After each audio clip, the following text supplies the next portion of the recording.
Welcome back to Daily Flash. I'm Mitch English. You know, as parents know, every stage of a child's development brings lots of joy, new challenges, but also some disagreements. However, when the disagreements hit a boiling point, how do you prevent that situation from accelerating into a full-fledged meltdown? If you're a parent, you've experienced it. You know you have. So joining us now is parenting expert Katherine Sellery. She's here to tell us how to diffuse the arguments. We always loved having you on the show, Katherine. You always help me become a better parent, something I'm on stage 2, my second round, this time with an 11-year-old. We appreciate you being back in the show.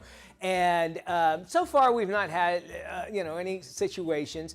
But it seems like what I have learned is the higher my voice is, the higher his voice will get as well. And you say you have 3 steps that will diffuse any fight with your child, okay? And I need to get these down. Folks have to as well. Number 1, what is it? That's so great. Great to be here. Thank you. Okay. Acknowledge your children's feelings and needs. Okay. So children often have a hard time naming the emotions that they're feeling because they're kids. They haven't learned all the words yet. As they grow and have that word, actually name it to tame it, right? That's sort of the rule of thumb. So Right. I need to know the word.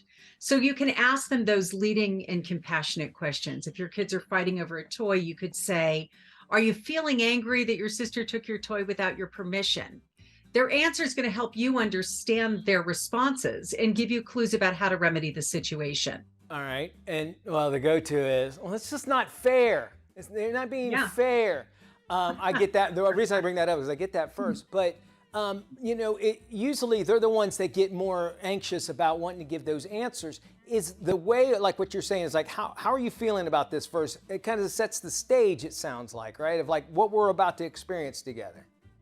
Yeah, it's so much better than just getting upset with them. Go to your room. That's not okay. And so going into that land, which doesn't help them learn that the big feelings that they're having inside, they have a way to cope with those feelings and manage them other than hitting. Okay. Or grabbing or taking or those kinds of things. Okay. And I would imagine your delivery has a lot to do with this as well. Compassionate voice, that sort of thing. No, I mean, right? I mean, Sure. well, how are you feeling right now? It's not going to get the right answer.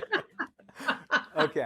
Now, Absolutely. Your second step here, it seems like, well, no kidding, but there's an important way to do that. And you talk about communication. Tell me about that. Yes, and there is, of course, an important way of doing it. So your demeanor is everything, absolutely. But we want to turn every incident into a teachable moment, right?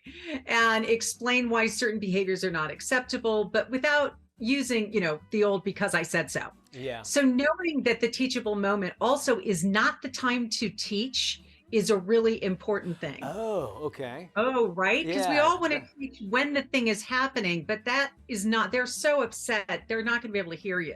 It's not okay to grab the toy or any of that, but it's not going to resolve their feelings or the anger in the moment. So the key is to teach when you have an audience, right? So, and also what you're teaching is really important.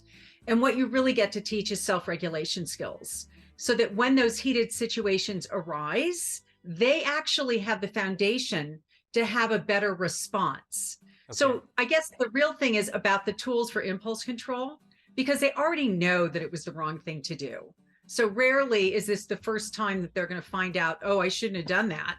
They already know that. What they don't know is how to control their impulses when they're having a situation that triggers them and they've got the high emotion. And it sounds like hindsight is always 20/20, and this is obviously something the child would learn eventually. And it seems like it also gives them an opportunity to come to the right conclusion. Like you're giving them trust enough to go, let them sort it out in their mind, I would imagine.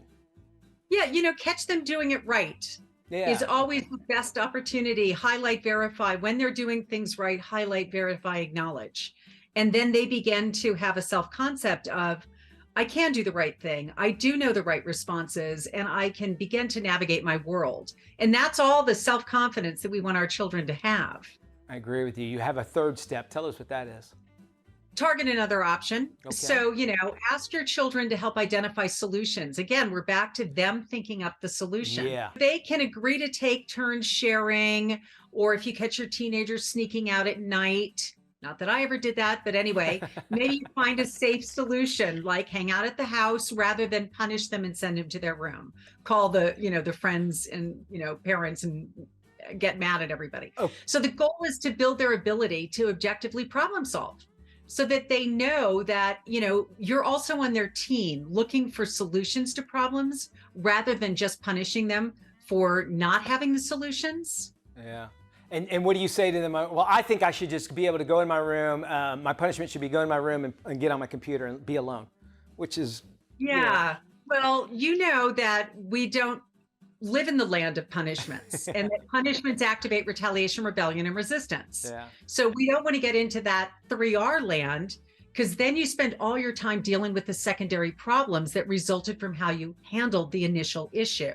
So really, it's not about how am I going to punish you? It's about, okay, so you're having trouble meeting your needs and your solution is to go out and hang out with your friends at night. That's not okay with me. Not at all. Katherine, you always give great advice. We'll have more information on our website.